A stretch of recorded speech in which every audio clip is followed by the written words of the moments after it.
Hey chess friends, my name is Sprout, and welcome back to the road to 1400. We are currently 1329, and we haven't lost a game in 12 games. Can we keep it going? Let's find out. They're playing e4, which means they are saying, please, Sprout, please, play c6, and enter into a Caro Kann. That's what they're saying. They don't know it yet, but that's what they're saying. Knight to f3. So it looks like we're either going to get an exchange Caro Kann in the center, or I've also seen a lot where this just transposes directly into the advanced Caro Kann, so we'll end up playing d5, they advance, and then we just have to get the bishop out right away. We'll see what happens.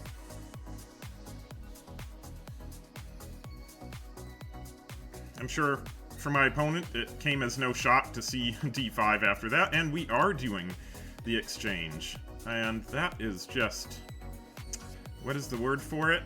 Lame. That is the word.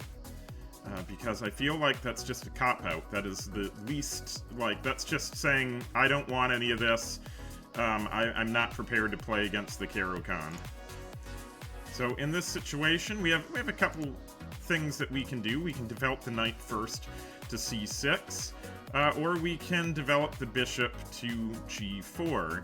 Those are kind of the two main ideas right here in this position. I do think bishop to g... I'd rather start with...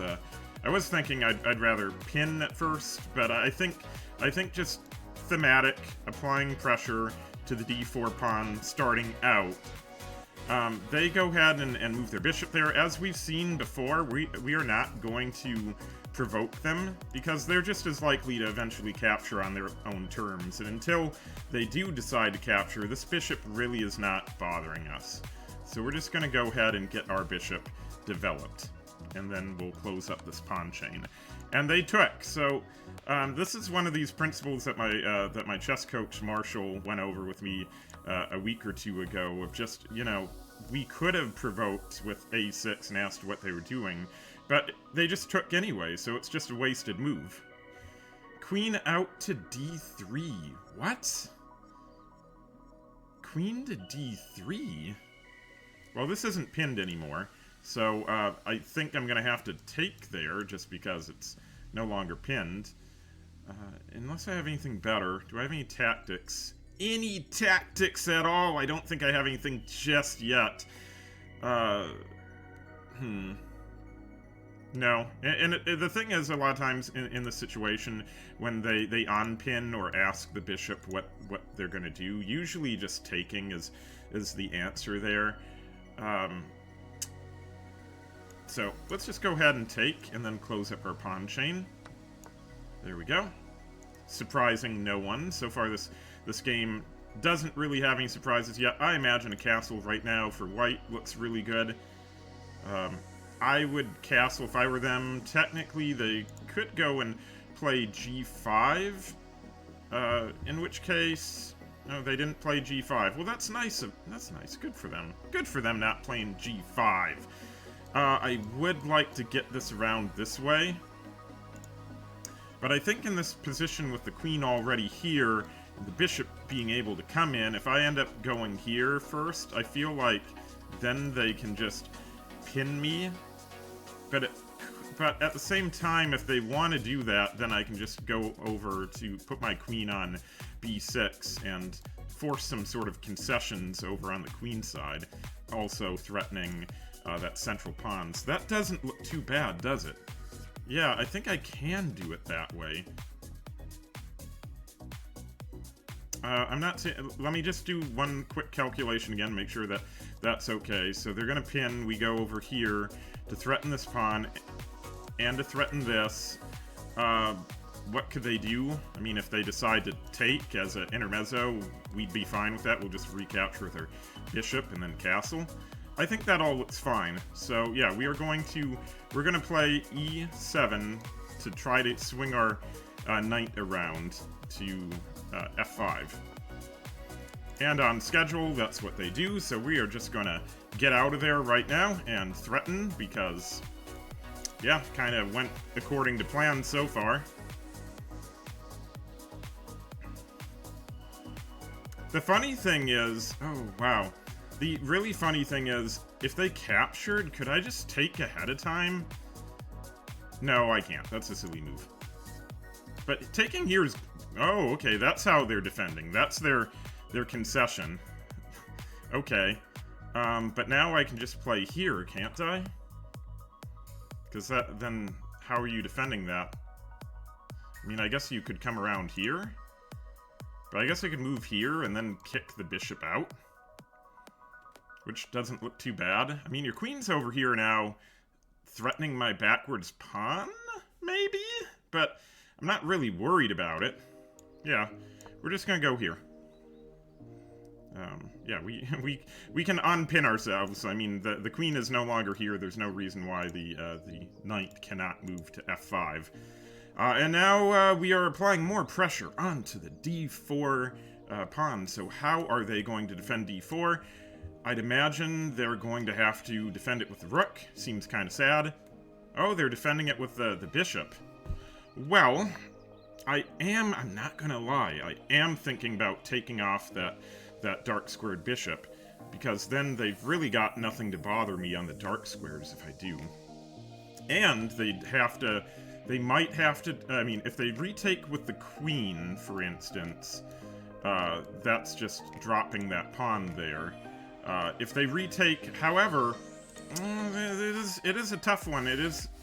We do need to consider this, because also if we take, they could retake with the f pawn, opening the way for their knight, which also seems kind of good for them. I don't know if I want to help them like that.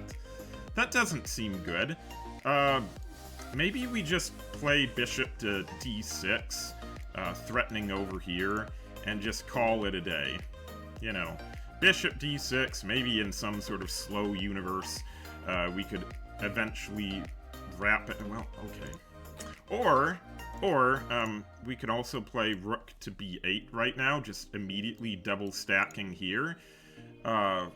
That's an idea, but I think king safety and development has to come first with the minor pieces. I don't think this queen is really bothering me.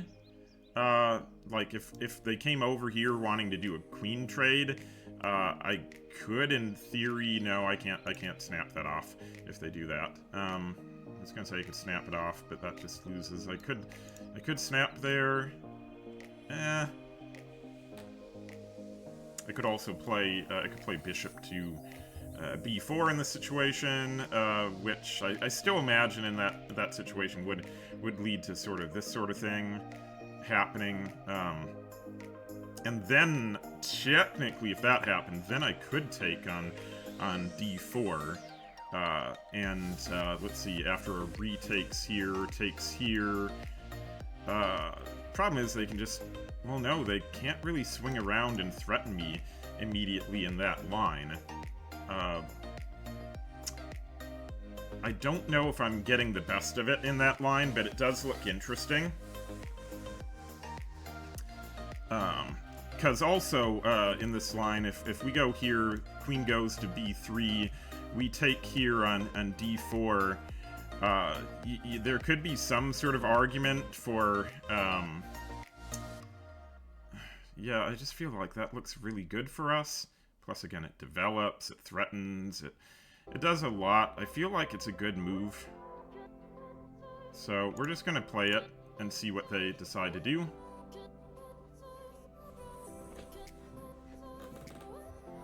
Because, yeah, in moving here, we're also threatening the queen. So, queen would probably have to move back there to maintain the protection on this pawn. And then I think in that case, we could just castle. I mean, yeah, we can castle in that case, and then get our rook swung over to b8. This file is going to be our main attacking file here in this game, probably. And I know I'm a broken record in this. I mention this in every game. Oh, they did go for that line. Cool. I do mention this in every single game, but our opponents just in these rapid games are not taking the time. They're just not taking the time to think through. They're blitzing through the moves. My opponent you know, still at 14 minutes in a 10-second interval game, so... Hey, Lucas! Oh, you were watching the match? Funny. Alright, we're gonna see what they decide to do in this. I could also see some sort of realm where they... Well, I don't know. They can't capture here, because, I mean, that's just a free queen. They can move their queen somewhere, but really... I mean, technically they can move to here. Oh, they choose to move out instead. Oh, this gets kinda dangerous. I can't do that anymore. It's interesting, so they're not taking. Well, I think I can just do that, though, and box things in, because I think it's fine. I think they might lose their queen if they're not careful. I do want to make sure that this is well defended here. They could try to kick it. Oh, that's true, actually. In this position, they could try to kick it. I could also play here right now, just simply threatening right away. But then there is a fork here as well. So there's all kinds of, like, nasty intentions here. So I do have to be a little bit aware of those situations. So I think I also might have to cash in my chips. Actually, no, I just take. What am I talking about? I take and then I take. I'm ahead. Yeah, that doesn't work. I just take. Oh, you want to play, like, a match, you want to do a challenge, like the two of us play unrated or something? Is that what you're saying? We can do that. Yeah.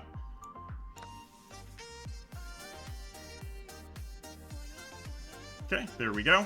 And we are just ahead now. And, I think we can even save our knight, which is ridiculous. We're not even down in exchange here in this line. Okay. That's just not really anything I'm concerned about. We'll just wrap back around to... Actually, what do I even care? I just take. What do I care? I'm ahead. This is silly. I'm just taking. This is so silly. Like, what are you doing? This game is absolutely ridiculous. My opponent is not, like, actually thinking anything through. They're not thinking anything through at all. If they don't move this next turn, I can pin it. Yeah, and they resign. What if you choose rated? I mean, sounds like a good deal for you if you win. Sounds devastating for me if I lose.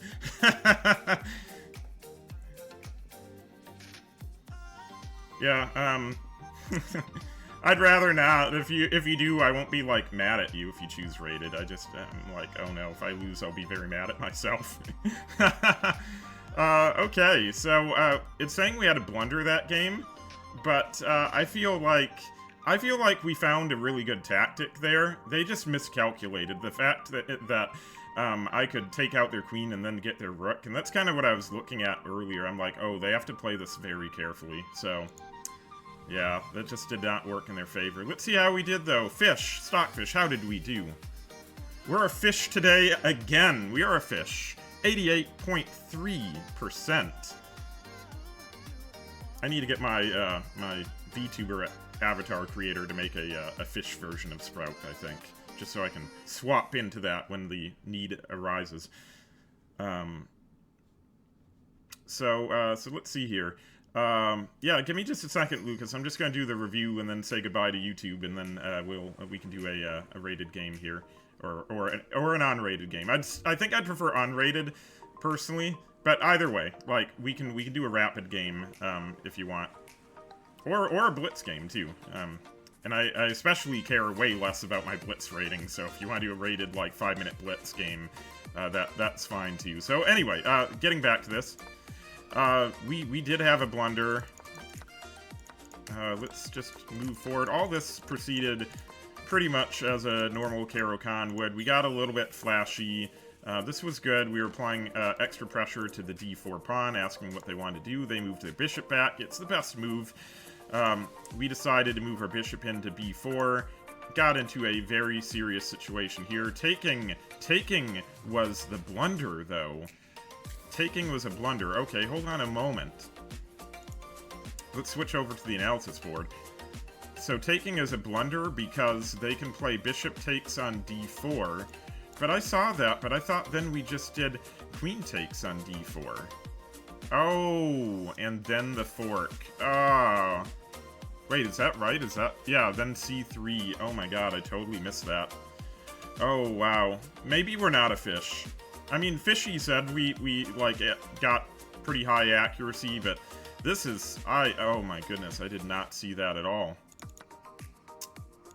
They didn't do that. Instead, they moved, because, I mean, I'm sure they were worried about some sort of... I mean, this discovery in this case, like, I mean, I don't know. That does not seem to work for me at all. I don't know why I'd put them in check there, but at any rate, they blundered. That allowed us time to take the queen. We traded off the pieces, and yeah, they just gave up here. They were down way too much material. All right. So, gonna say goodbye to YouTube real quick. Hey YouTube, hey, if you enjoyed the video, please be sure to leave a like and subscribe. If you'd like to follow me over on Twitch, along with these other good people, well, follow me on Twitch, then. The link is in the video description. Thanks for tuning in, and I'll see you in the next video. Bye-bye!